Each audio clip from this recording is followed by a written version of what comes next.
63 ना?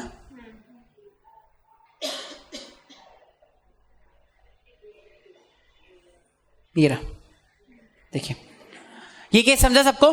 ठीक है, तो देखिए यहां पे क्या दिया हुआ है। CRP was initiated against the company pursuant to which moratorium period was initiated. ठीक है, CRP इनिशिएट हुआ था, ऑफ कोर्स CRP इनिशिएट हुआ था, मतलब मोरेटोरियम पीरियड तो होना ही है। ठीक है, appellant, ये these people filed a complaint against the company under section 138 of the NI Act. Respondent directors है उस कंपनी के, they argue that during moratorium no new legal suits can be filed against the company. यहां तक तो अपने को सबको समझा, बहुत ही चिंदी है ये। नेक्स्ट, NCLT ने एक्सेप्ट कर लिया था रेस्पोंडेंट्स का बात। NCLT ने बोल दिया था हाँ सही बात है, नो न्यू लीगल सूट्स मतलब no new legal suits, blanket bar. ठीक है, इसी से गुस्सा होके शाह ब्रदर्स आए अपील में। अपील में किसके फेवर में डिसाइड हो गया? शाह ब्रदर्स के फेवर में। ठीक है, उनके फेवर में होते हुए इन्होंने बोला that Section 138 is a penal provision which empowers the court to pass order of imprisonment or fine. Moratorium period initiated against company does not put a bar on initiation of criminal matters against the company. So आप criminal cases company against file कर सकते हो। सबको clear है ये बात? पक्का? ठीक है, चलिए आइए case number 59। Again standard Chartered bank is a case जिसके ऊपर मेरा वीडियो है ऑन यूट्यूब। कोई देखा है क्या? मतलब एकदम ही नहीं, अब देख के क्या फायदा, तुम पढ़ाई दे रहे हैं। ठीक है, चलिए नाउ इस केस में क्या हुआ था वो सुनिए। तो एक डायरेक्टरेट ऑफ एनफोर्समेंट कौन से एक्ट के अंडर आया है? कौन से एक्ट के अंडर इस अथॉरिटी को बनाए हम लोग? डायरेक्टरेट ऑफ एनफोर्समेंट, फेमा, फेरा, यही सब चलता है। ठीक है, सो अंडर फेरा स्टैंडर्ड चार्टर्ड बैंक ने कुछ गड़बड़ किया था, फॉरेन एक्सचेंज रेगुलेशन एक्ट।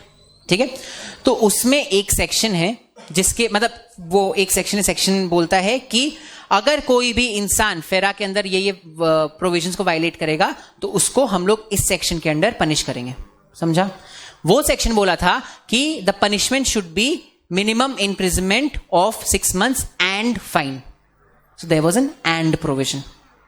यहां तक क्लियर सबको? फेरा में जो प्रोविजन था जिसमें आपको पेनल्टी लगाना था that was imprisonment and fine. ठीक है, अब आ जाओ थोड़े दिन पहले। ये केस जब फाइल हुआ उसके थोड़े दिन पहले सुप्रीम कोर्ट के पास एक और केस आया था वेल्लोर टेक्सटाइल्स करके। ठीक है, उसमें लिखा हुआ था, उसमें सुप्रीम कोर्ट ने बोला कि कहीं पे भी अगर इम्प्रिजनमेंट एंड फाइन लिखा गया है इसका मतलब आपको इम्प्रिजनमेंट भी देना है, फाइन भी देना है। वहां कोर्ट के पास ऑप्शन नहीं रहता कि इम्प्रिजनमेंट दे दे या फाइन दे दे। कोर्ट के पास ऑप्शन कब रहेगा? इम्प्रिजनमेंट और फाइन लिखा हो। ठीक है, तो ये चीज सुप्रीम कोर्ट ने सेटल कर दिया कि कोई भी पनिशमेंट वाले प्रोविजन में अगर लिखा हुआ है इम्प्रिजनमेंट एंड फाइन देना होगा तो आपको दोनों चीज देना होगा, आप एक चीज नहीं दे सकते। It is the rule. ठीक है, अब जब स्टैंडर्ड चार्टर्ड बैंक के अगेंस्ट केस स्टार्ट हुआ तो स्टैंडर्ड चार्टर्ड बैंक के अगेंस्ट केस प्रूव भी हो गया कि स्टैंडर्ड चार्टर्ड बैंक ने गलत किया था। जब पनिशमेंट देने की बारी आई तब स्टैंडर्ड चार्टर्ड बैंक सामने आके बोला अब मेरे को पनिश करके दिखाओ कैसे करोगे, क्योंकि पनिशमेंट क्या बोल रहा है? Imprisonment and fine. बैंक को इम्प्रिजनमेंट कैसे करोगे?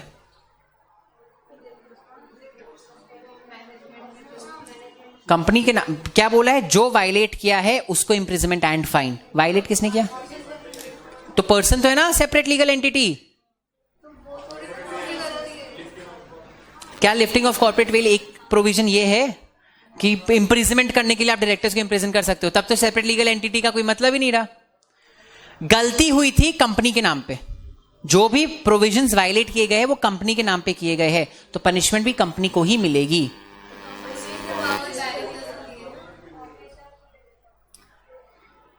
एक से मेरा पॉइंट आप लोग को समझ में आ रहा है कि किसके नाम पे हमने वायलेट किया है? कंपनी के नाम पे, तो किसको पनिशमेंट मिलना चाहिए? कंपनी को। ये समझा? अब आपका डाउट क्या है?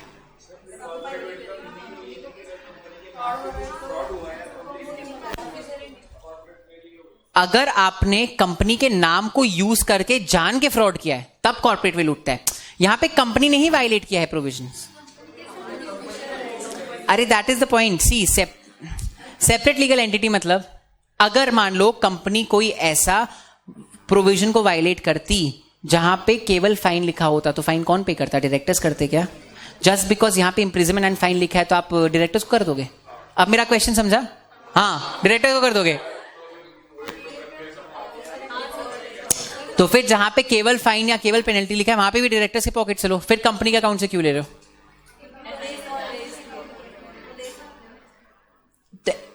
देखिए क्रिमिनल लॉ में क्या होता है, स्पेशली क्रिमिनल लॉ में, अब यहां पे इंप्रिजमेंट दिया मतलब it has to be criminal provision, right? Criminal law में जो चीज लिखा होता है ना, आप वैसे ही उसको इंटरप्रेट करते हो। हम शायद ये पहले ही बताए हुए, प्लेन मीनिंग रूल, नहीं तो लिटरल इंटरप्रिटेशन। यहां पे क्या बोला गया है, the person violating the law will be punishable with imprisonment and fine. Who is the person violating the law? Company. Then company has to be punished, ठीक है? सिविल लॉ होता तो आप शायद उसमें कुछ और भी इंटरप्रिटेशन डाल के उसको खींचतान कर सकते थे। अब आप यहां बोल रहे हो हम यहां पे लिफ्ट करेंगे कॉर्पोरेट वेल को। कॉर्पोरेट वेल को भी लिफ्ट करने के लिए आप अपने मन मर्जी नहीं कर सकते, उसके भी प्रोविजंस दिए गए हैं, ठीक है? यहां पे ये प्रूव नहीं हुआ था कि डायरेक्टर्स ने जानबूझ के कंपनी के सेपरेट लीगल एंटिटी को यूज करके गड़बड़ किया। डायरेक्टर्स ने बस गड़बड़ किया, कंपनी के नाम पे गड़बड़ हो गया। डायरेक्टर्स का कोई मैलिफाइड इंटेंशन नहीं था कि कंपनी के सेपरेट लीगल एंटिटी को यूज करके करेंगे। तो क्या उस केस में आप उठा सकते हो कॉर्पोरेट वेल? उस केस में आप नहीं उठा सकते जब तक आप ये प्रूव नहीं कर दो कि डायरेक्टर्स ने जान के यूज किया है कॉर्पोरेट वेल को, या जान के वो सेपरेट लीगल एंटिटी प्रिंसिपल को यूज कर रहे हैं सो दैट वो बच जाए, तब तक कॉर्पोरेट वेल नहीं लिफ्ट होता। यहां पे प्रूव नहीं हुआ था कि डायरेक्टर्स वैसे कर रहे हैं, तो कॉर्पोरेट वेल भी लिफ्ट नहीं हो सकता। तो अब बताओ क्या किया जाए? सुप्रीम कोर्ट का डिसीजन है, सो आपको बात तो मानना पड़ेगा, इंप्रिजनमेंट एंड फाइन दोनों देना पड़ेगा, लेकिन आप कंपनी को इंप्रिजन भी नहीं कर सकते। तो क्या किया जाए? इस केस में स्टैंडर्ड चार्टर्ड बैंक का ये बोलना है कि देखो ये फैक्ट सबको पता है कि कंपनीज कैन नॉट बी इंप्रिजन, तो इसका मतलब इसको ऐसे इंटरप्रेट किया जाए कि जितने प्रोविजंस इंडिया में बनाए गए जहां पे इंप्रिजनमेंट एंड फाइन लिखा गया है, कंपनीज को आप किसी भी हालत में उन प्रोविजन से पनिश कर ही नहीं सकते हो। मतलब वो प्रोविजंस कंपनीज के लिए बनी ही नहीं है, वो प्रोविजंस केवल इंडिविजुअल्स के लिए बनी है। समझा आपको? स्टैंडर्ड चार्टर्ड बैंक क्या बोल रहे हैं? डायरेक्टरेट ऑफ एनफोर्समेंट बोल रहा है तुम्हारा दिमाग खराब है। इसका मतलब आधे प्रोविजन से तो कंपनी ऐसे ही साइड हो जाएगी, तब तो लोग जान के फिर वो हरकत करने लगेंगे, कंपनीज बना के काम करने लगेंगे। इस केस में नहीं किया था, बट अगर हम आप ऐसा कोई जजमेंट दे दो कि जितने जगह इंप्रिजनमेंट एंड फाइन लिखा है कंपनी उसके अंदर आती नहीं है, तब तो कंपनीज मुंह खोल के बदमाशी करेगी, क्योंकि आप उनको पनिश कर ही नहीं पाओगे। तो हम ये वाला इंटरप्रिटेशन एक्सेप्ट नहीं कर सकते। समझा आपको? तो स्टैंडर्ड चार्टर्ड बैंक बोल रहा है भाई तुम्हारे पास ऑप्शन नहीं है, सुप्रीम कोर्ट का जजमेंट है कि इंप्रिजनमेंट एंड फाइन मतलब इंप्रिजनमेंट एंड फाइन, आप मेरे को इंप्रिजन नहीं कर सकते तो आप आधा पनिशमेंट मेरे को नहीं दे सकते हो। सो इन ऐसे प्रोविजंस जहां पे इंप्रिजनमेंट एंड फाइन लिखा हुआ है वहां पे कंपनीज लायबल नहीं होगी, ठीक है? डायरेक्टरेट ऑफ एनफोर्समेंट बोल रहे हैं ये इंटरप्रिटेशन तो चल ही नहीं सकता, बिकॉज इसके बाद कंपनी सच में बदतमीजी करने लगेगी। कंपनी के नाम पे, चलो हम अपना पर्सनल फायदा नहीं करा रहे, हम कंपनी के नाम का फायदा अगर करा रहे, कंपनी का ही फायदा करा रहे, तब तो लिफ्ट नहीं होगा कॉर्पोरेट वेल। हम कंपनी के नाम पे कंपनी का फायदा कराने के लिए फेरा के प्रोविजंस वायलेट करने लग जाएंगे, क्योंकि कंपनी तो आप एनीवे पनिश नहीं कर सकते हो। समझा क्या प्रॉब्लम होता है इस टाइप के इंटरप्रिटेशन में? तो अब क्या किया जाए? ऑफिसर्स इन डिफॉल्ट वहां था नहीं, उस प्रोविजन में लिखा हुआ नहीं कि officers in default will be liable. जहां पे ऑफिसर्स इन डिफॉल्ट लिखा हुआ है वहां पे officers in default will be liable, उस प्रोविजन में लिखा हुआ नहीं था।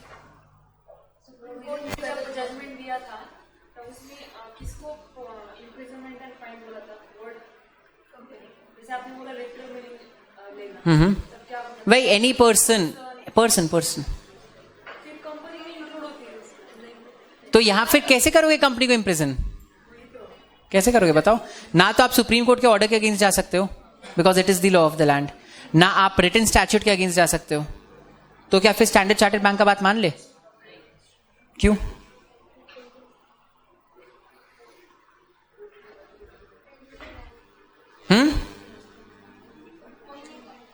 Only fine. Can you ignore half the statute?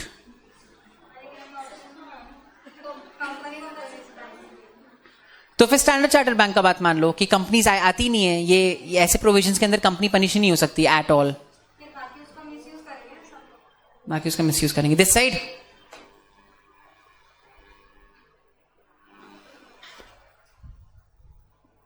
कुछ तो चल रहा होगा दिमाग में।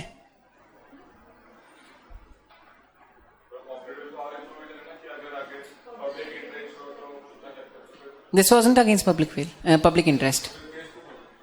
अरे तो केस तो पब्लिक इंटरेस्ट मतलब आपने कुछ ऐसी हरकत की है जिससे एक्चुअली पब्लिक को नुकसान हुआ है, बट इसमें पब्लिक को नुकसान नहीं हुआ था। इन्होंने फेरा का, मान लो फेरा बोल रहा है आप 500 करोड़ ही अंदर ला सकते हो बिना अप्रूवल के, इन्होंने 700 करोड़ बिना अप्रूवल के लिए आया, उसको उन्होंने क्रिमिनल प्रोविजन बना दिया, तो उसे पब्लिक का क्या नुकसान है?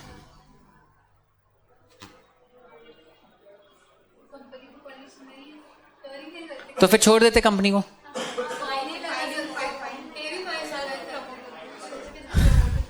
ठीक है, तो यहां पे कंपनी, यहां पे कोर्ट ने ऐसा बोला, देखो भाई स्टैंडर्ड चार्टर्ड बैंक का बात तो हम लोग मान नहीं सकते, वो तो कंप्लीटली आउट ऑफ क्वेश्चन, ठीक है, बट हम लोग अपने ही डिसीजन के अगेंस्ट भी नहीं जा सकते, ठीक है, तो हम इसका एक एक्सेप्शन निकालेंगे। हम बोलेंगे पिछला वाला डिसीजन विल होल्ड वैलिड, कि जहां इंप्रिजनमेंट एंड फाइन लिखा है वहां इंप्रिजनमेंट एंड फाइन ही होगा, बट उसका एप्लीकेशन को हम लिमिट कर देंगे टू इंडिविजुअल्स। एंड जहां पे ही कंपनीज आए, कंपनीज में इंप्रिजनमेंट एंड फाइन को we will read as imprisonment और फाइन, तो आप फाइन देके निकल जाओ। इनफैक्ट वो भी नहीं, उन्होंने बोला आप वहां पे बस इंप्रिजनमेंट वाले पार्ट को इग्नोर कर दो, इंप्रिजनमेंट वाले पार्ट को आप इग्नोर कर दो, ठीक है। सो सुप्रीम कोर्ट सेड, हमने जो पिछला डिसीजन दिया था कि इंप्रिजनमेंट एंड फाइन मतलब इंप्रिजनमेंट एंड फाइन दोनों चीज देना पड़ेगा, दैट इज स्टिल वैलिड, वो हमेशा चलेगा इररेस्पेक्टिव ऑफ एनीथिंग, वो चलेगा ही चलेगा, ठीक है। बट कंपनीज में जहां ये पॉसिबल नहीं है करना, वहां पे आप बस इंप्रिजनमेंट को इग्नोर कर दोगे, वहां पे आप केवल फाइन दे दोगे, समझा। सो अब वो भाई सुप्रीम कोर्ट है, वहां के जजेस को इतना लिबर्टी है कि वो ऐसे इंटरप्रिटेशंस निकाल सकते हैं। नहीं, स्टैंडर्ड चार्टर्ड बोल रहा है कि हम लोग लायबल ही नहीं है, कुछ भी नहीं, ना फाइन ना इंप्रिजनमेंट। नहीं, सबको फाइन पड़ेगा ना, आप इंप्रिजनमेंट वाले पार्ट को, बस इंप्रिजनमेंट को इग्नोर कर रहे हो, तो अब कंपनी से पास ऑप्शन नहीं, कंपनी से तो फाइन भी लोग फिर हेफ्टी फाइन लगाएंगे ना, छोटा मोटा फाइन नहीं लगाएंगे, समझा आप लोग सबको। सो इट वाज हेल्ड कि इंप्रिजनमेंट एंड फाइन, इंडिविजुअल्स के लिए इंप्रिजनमेंट एंड फाइन ही रहेगा, पार्टनरशिप के लिए भी इंप्रिजनमेंट एंड फाइन ही रहेगा, बट जैसे ही कंपनी आ गई, जैसे ही सेपरेट लीगल एंटिटी आ गया, वैसे ही वो इंप्रिजनमेंट हट जाएगा वहां से, वो केवल फाइन रहेगा, समझा सबको, समझा, ठीक है। चलिए देखते हैं यहाँ क्या लिखा हुआ है। Proceeding was initiated against Standard Chartered under FERA, which provided for minimum punishment of imprisonment for a term not less than 6 months and fine. ठीक है, मतलब this is minimum, this is punishment, imprisonment and fine. ठीक है। The Standard Chartered Bank contended that it could not be tried under this section because it required imposition of a mandatory term of imprisonment, which is not possible to be executed in case of a company. Right, तो उन्होंने बोला मेरे case में आप अगर punishment नहीं दे सकते तो आप मेरे को इसके अंदर ट्राई भी नहीं कर सकते हो, ठीक है, क्योंकि ट्रायल का end result is punishment only, ठीक है। Court decided in the favour of the directorate, उन्होंने बोला अ कॉर्पोरेशन में भी subject to other criminal processes even when criminal act is committed through its agents, ठीक है। जो आप लोग बोल रहे हो कि गलती कंपनी ने थोड़ी की थी, गलती ने तो डायरेक्टर्स नहीं की होगी ना, तो कोर्ट ने बोला कि एक्सेप्ट फॉर क्राइम्स जहां पे पर्सनल मैलिशियस इंटेंट चाहिए, मेरे को अपना बेनिफिट चाहिए था, वहां पे आप डायरेक्टर्स को उठाओगे, बट जहां पे वैसा कोई इंटेंशन नहीं है, पर्सनल इंटेंशन नहीं है, वहां पे the company will only be proceeded against, company के अगेंस्ट ही आप प्रोसीड करोगे, ठीक है। उसके बाद क्या होगा, company can not be sentenced to imprisonment, the court can not impose that punishment when imprisonment and fine is prescribed punished. However, the court can impose punishment of fine. The court can impose a sentence of fine and sentence of imprisonment can be ignored.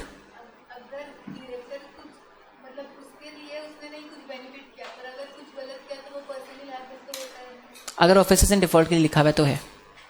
C, 2-3 cases different होते हैं, आप सब में confuse कर रहे हो। एक second, हम आपको डिफरेंट केसेस बता रहे हैं, आप बताना क्या होगा, ठीक है। ये केस नंबर 1 है। केस नंबर 1 में I am the director of a company, हम एक और सब्सिडियरी कंपनी बनाए हैं जो हम पूरा अपने नाम से बनाए हैं, एंड हम इन लोग के दोनों के बीच में ऐसे ट्रांजैक्शन करें जो दिख रहा है ऊपर ही ऊपर की दोनों कंपनीज के बीच में ट्रांजैक्शन है, बट वो ट्रांजैक्शन का रियल बेनिफिशियरी हम है, उसमें कौन लायबल होगा? क्यों होगा डायरेक्टर लायबल? तो वहां पे आप कॉर्पोरेट विल लगाओ कि नहीं, लिफ्टिंग ऑफ कॉर्पोरेट विल लगाओगे कि नहीं? वहां पे आप लगाओगे, बिकॉज हमने कंपनी डाली ही इसलिए, हमने कंपनी का यूज ही इसलिए किया है बिकॉज मेरे को फायदा निकालना था और मेरे को अपने आप से डायरेक्ट फायदा नहीं निकालना था। ऐसा केस हम लोग पढ़े थे, नेशनल हेराल्ड केस, कांग्रेस वाला, राइट। वहां यंग इंडिया क्यों बनाया गया था? ताकि 90 करोड़ हम ले सके। दिस इज 1, ठीक है। सेकेंड, मेरी कंपनी से कुछ गलती हो गई, ठीक है, कंपनी के नाम पे ही गलती हुई, ऑफकोर्स हम ही गलती क्यों, कंपनी खुद से तो नहीं कर सकता। For example balance sheet file नहीं किए टाइम पे, ठीक है, तो उसका क्या लिखा हुआ है, the company will be liable to fine and the officers in default will be liable to imprisonment and fine. अगर ऐसा लिखा हुआ है तो कंपनी को अलग से फाइन है और ऑफिसर्स इन डिफॉल्ट को अलग से फाइन है, राइट। अगर इसी केस में ऑफिसर्स इन डिफॉल्ट का प्रोविजन हटा दे तो किसको फाइन पड़ेगा, केवल कंपनी को पड़ेगा, डायरेक्टर्स को नहीं पड़ेगा। ये केस वो था, यहाँ पे ऑफिसर्स इन डिफॉल्ट के लिए कुछ अलग से लिखा ही नहीं था।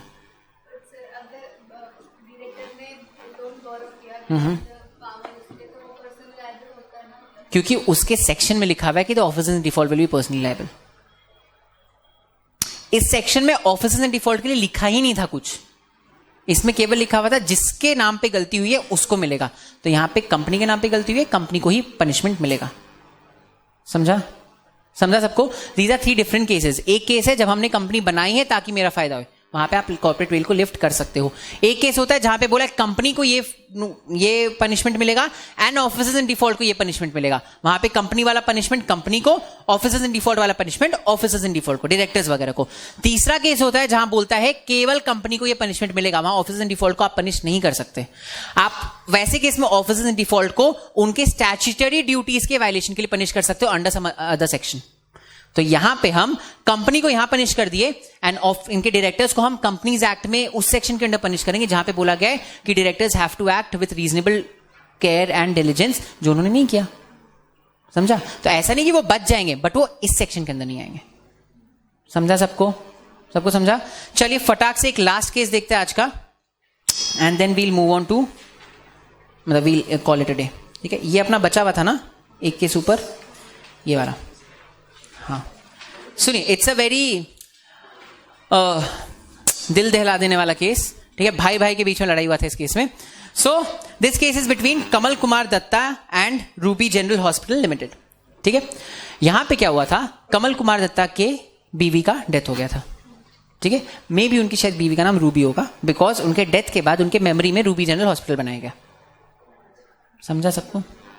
अब पता नहीं ये वाला था कि कौन सा वाला था। ठीक है, सो कमल कुमार दत्ता की वाइफ का नाम था रूबी मे बी, एंड एक बार उनकी वाइफ जब मर गई तो उनके मेमोरी में इन्होंने रूबी जनरल हॉस्पिटल बनाया। समझा यहां तक सबको। बट अब वाइफ मर गई है तो बेचारा अकेला हो गया, तो ही थॉट कि भाई इंडिया में अब कोई फायदा नहीं है, बाहर जाते थोड़ा चेंज ऑफ एनवायरमेंट होगा। ठीक है, सो ही move to the US.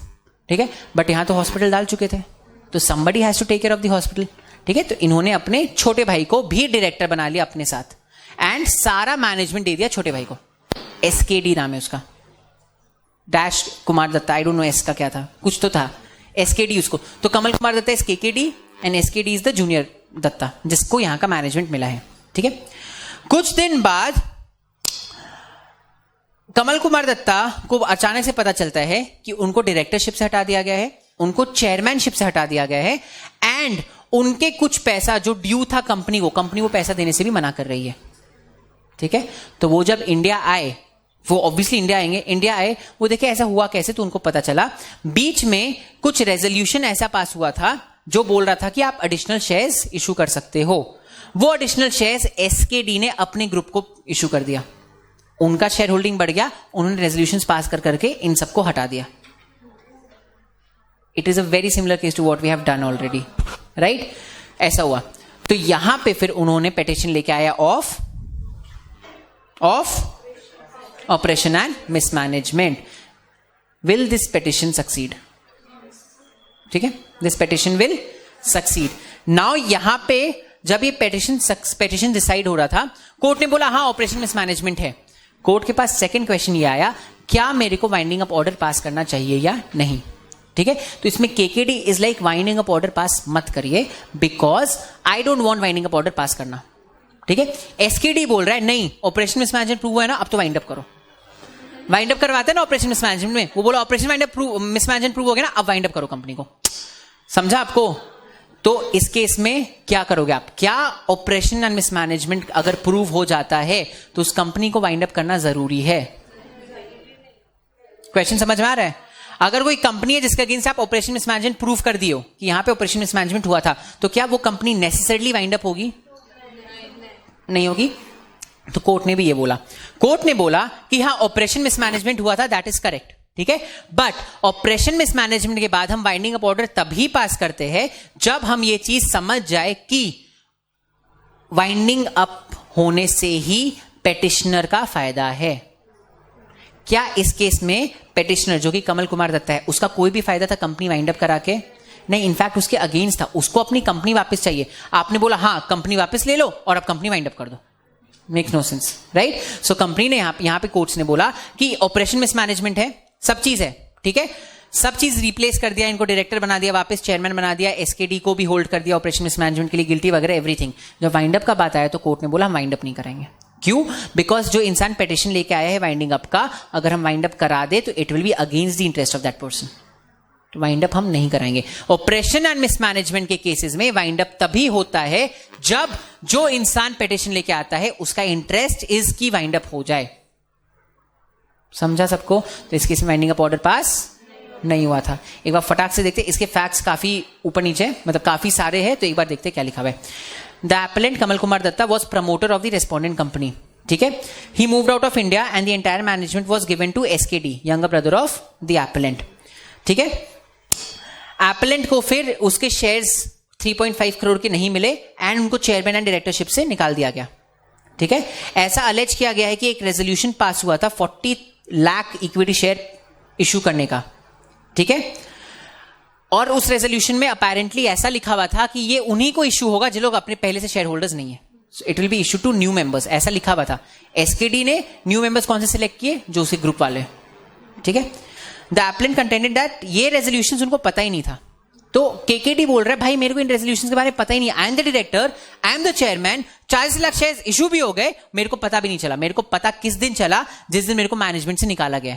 SKD बोल रहे नहीं भैया आप थे उस मीटिंग में, देखो आप थे उस मीटिंग में, उस मीटिंग के मिनट्स में वो रेजोल्यूशन लिखा हुआ है, ठीक है। वो बाद में कोर्ट के सामने एक्चुअली प्रूव हो गया कि वो जो मिनट्स ऑफ मीटिंग था वो फॉर्ज्ड था। वैसा कोई रेजोल्यूशन एसकेडी के सामने केकेडी के सामने पास नहीं हुआ था, एसकेडी ने बाद में फॉर्जरी से उसको अंदर घुसाया, ठीक है। वो अभी अपने देखेंगे रिजल्ट में, ठीक है। Aggrieved appellants filed a petition for operation and mismanagement in the company. The court decided in the favor of the appellant, not the company, the appellant, ठीक है। उनका क्या बोला? When a decision as important as issuing new shares to public, नए shares public को ही दे रहे हो ना आप, पुराने शेयर होल्डर्स को तो नहीं दे रहे हो, is taken in the absence of the main promoter with an object of ousting him from the managing directorship, it is the grossest act of oppression. आपने ऐसा रेजोल्यूशन कब पास कराया? जब केकेडी नहीं था। पास कराने के बाद आपने क्या किया? केकेडी को डायरेक्टरशिप से भी निकाल दिया, उसको चेयरमैनशिप से भी निकाल दिया। इससे बड़ा ऑपरेशन हो ही नहीं सकता, ठीक है, इससे बड़ा धोखाधड़ी हो ही नहीं सकता। Secondly, passing of order of winding up of the company will not be in the interest of the company nor in the interest of the parties. Parties बोले तो केकेडी, ठीक है, इसलिए वाइंडिंग अप ऑर्डर पास नहीं करेंगे। So the court held कि देखो winding up कर नहीं सकते तो हम क्या करेंगे, हम जितने भी एक्ट्स हुए उस रेजोल्यूशन के बाद, मतलब जो नए शेयर्स इशू हुए, नए डायरेक्टर्स बने, पुराने डायरेक्टर्स को हटा दिया गया, उन सबको रिवर्स कर देंगे। तो ये जो 40 लाख शेयर्स इशू हुए थे ना, जो बिना केकेडी के कंसेंट से हुआ था, वो इशू अब कैंसिल हो गया। हमने उस दिन का स्टेटस वापस ला दिया जिस दिन ये शेयर्स इशू हुए थे उसके पहले से। समझा सबको? लेकिन हम वाइंडिंग अप ऑर्डर पास नहीं कर सकते, करेक्ट? समझा सबको ये केस? ठीक है, चलिए तो I think we'll call it a day here. एक बार फटाक से रिवाइज करते हैं आज के सारे cases and then we'll stop, ठीक है। अपने आज पहला केस देखा, Company Law Board versus Upper Doab Sugar Mills Limited. इस केस में कंपनी लॉ बोर्ड एक गवर्नमेंट कंपनी थी, गवर्नमेंट कंपनी को अपने मैनेजिंग डायरेक्टर्स बनाने थे, तो उन लोग कंपनी लॉ बोर्ड के पास गए, कंपनी लॉ बोर्ड को बोला अप्रूव कर दो। कंपनी लॉ बोर्ड बोला हम अप्रूव कर देंगे, लेकिन सब्जेक्ट टू द कंडीशंस कि आप इन दोनों को 1.2 लाख पर एनम से ऊपर रेम्यूनरेशन नहीं दोगे। दो अब बोली भाई मेरे डायरेक्टर्स, मेरा काम, मेरा पैसा, आपको क्या जा रहा? आपको केवल अप्रूवल देने बोला गया, कंडीशंस लगाने नहीं बोला गया है। कोर्ट ने क्या होल्ड किया? कोर्ट ने होल्ड किया कंडीशंस लगा सकते हैं, बिकॉज कोर्ट का काम ही है कि इंटरेस्ट ऑफ कंपनी देखना। अगर इंटरेस्ट ऑफ कंपनी में कोर्ट को ऐसा लग रहा है कि कंडीशंस लगाना चाहिए तो कोर्ट कंडीशंस लगा सकती है, ठीक है। सेकंड केस हम लोग ने देखा था, ये एक कोई केस नहीं था, it was basically company petition, जिसमें आप कंपनी कोर्ट के पास गए और बोल रहे हो मेरे को डिसॉल्व कर दो। तो यहां पे हम लोग ने देखा अगर किसी भी कंपनी को लिक्विडेशन के बाद डिसॉल्व किया जाए तो हम लोग क्या क्या चेक करते हैं? पहला, ऑफिशियल लिक्विडेटर ठीक से अपॉइंट हुआ था कि नहीं। सेकेंड, आरओसी के पास प्रॉपर फॉर्म्स फाइल हुए कि नहीं। थर्ड, न्यूज़पेपर में प्रॉपर तरीके से नोटिस फाइल हुआ है या नहीं. Fourth, no due certificate from the income tax department and NOC from the ROC. Next, सारे कंप्लायंसेस बाकी एक्ट्स के, इस एक्ट के सारे कंप्लायंसेस आपने फॉलो किए हैं कि नहीं. And the last thing is, इसके अफेयर्स ऐसे कंडक्ट तो नहीं हो रहे थे कि पब्लिक इंटरेस्ट के अगेंस्ट है या प्रीजुडिशियल है. ठीक है, अगर ये सब चीज दिख जाता है तो आपके अगेंस्ट रिजोल्यूशन ऑर्डर पास हो जाएगा. So this is a case which actually helps us to know क्या क्या फैक्टर्स चेक किया जाता है. ठीक है, उसके बाद हम लोग ने देखा बालकृष्ण गुप्ता वर्सेस स्वदेशी पॉलिटिक्स प्राइवेट लिमिटेड. यहां पे हम लोग ने देखा कि एक कंपनी थी स्वदेशी पॉलिटिक्स प्राइवेट लिमिटेड. उसमें जो लोग थे वो लोग एक रिक्विजिशनिस्ट मीटिंग बुलाना चाह रहे थे ना. रिक्विजिशनिस्ट मीटिंग में भी आपको एक लेवल पार करना पड़ता है रिक्विजिशन का. ठीक है, उसका एक शेयर होल्डर था cotton mills limited. Cotton mills limited के पास 10 लाख शेयर्स थे, जिसमें से 9 लाख शेयर्स अटैच हो चुके थे एंड वो 10 के 10 लाख शेयर्स एक रिसीवर को मिल चुका था. उसने भी वो रिक्विजिशनिस्ट मीटिंग के रिक्वेस्ट को साइन किया. तो कंपनी ने बोला कि वो इंसान को साइन करने का राइट नहीं है, बिकॉज अब रिसीवर के पास सारे राइट्स चले गए हैं. क्या ये सही पोजीशन है? ये सही पोजीशन नहीं है. इररेस्पेक्टिव का आपका प्रॉपर्टी, आपके शेयर्स अटैच हो चुके हैं, आपके शेयर्स रिसीवर के पास जा चुके हैं, आपको फिर भी मेंबरशिप राइट्स रहते हैं with respect to meetings, votings, operation management का पेटिशन या रिक्विजिशन ऑफ मीटिंग. सारे राइट्स आपको रहते. आपके कौन से राइट्स नहीं रहते आपके पास? डिस्पोज, एलियनेट, ट्रांसफर, ये करने के राइट्स आपके पास नहीं रहते. ठीक है, नेक्स्ट केस. नेक्स्ट हम लोग देखें KKD versus Ruby General hospital. इसमें हम लोगों ने देखा कि एक बेचारे इंसान ने अपनी बीवी के याद में हॉस्पिटल बनाया था, बट उसको रंगरलिया मनाना था तो वो यूएसए चला गया अपने भाई को यहाँ पे सारा मैनेजमेंट देके. भाई ने पीछे से काफी रेजोल्यूशंस पास करा के शेयर होल्डिंग को पूरा उल्टा ऊपर नीचे कर दिया and as a result of that KKD को निकाल दिया एज द डायरेक्टर. केकेडी बोला भाई ऐसा रेजोल्यूशन कभी पास नहीं हुआ. भाई बोला नहीं भैया, आप ही के सामने पास हुआ था, आप थे वहां पे. अल्टीमेटली हमें पता चला कि वो एक्चुअली नहीं था वहां पे, it was a forged minutes of meeting. क्या ये सारे acts will amount to oppression? Yes, these acts amount to oppression. इस केस में हमने oppression का petition अलाउ किया. हमने बोला कि ये सारे जो acts है जो आपने गड़बड़ किए वे सारे acts को अब रिवर्स कर दिया जाएगा. बट क्या हमने वाइंडिंग अप ऑर्डर पास किया? क्यों नहीं किया winding up order pass? Because winding up order will be against the interest of the petitioners. ठीक है, नेक्स्ट इज शाह ब्रदर्स इस्पात प्राइवेट लिमिटेड. इसमें एक ही लॉ का हम लोग ने पॉइंट देखा. क्या मॉरेटोरियम पीरियड के दौरान क्रिमिनल एक्शंस फाइल हो सकता है कंपनी अगेंस्ट?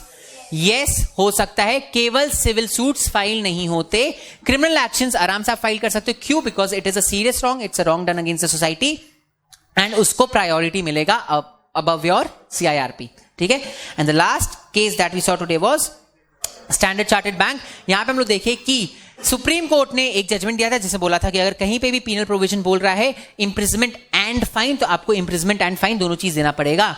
यहां पे एक कंपनी को फंसाया गया अंडर अ प्रोविजन जहां पे इम्प्रिजमेंट एंड फाइन लिखा हुआ था, but company can not B imprisoned. तो कंपनी ने बोला ऐसे सारे प्रोविजन से हम बाहर रहते हैं, आप इनमें मेरे को एट ऑल पनिश कर ही नहीं सकते. क्या ये करेक्ट पोजिशन है? ये करेक्ट पोजिशन नहीं है. यहां पे आप कंपनी को पनिश कर सकते हो बट केवल फाइन दे सकते हो. इम्प्रिजन वाला पार्ट को आप इग्नोर कर दोगे. ठीक है, समझा सबको ये सब बात? चलिए फिर इसी के साथ आज का लेक्चर हम लोग करते हैं खत्म. हम लोग सब मिलेंगे Monday at the same time same place. Thank you so much.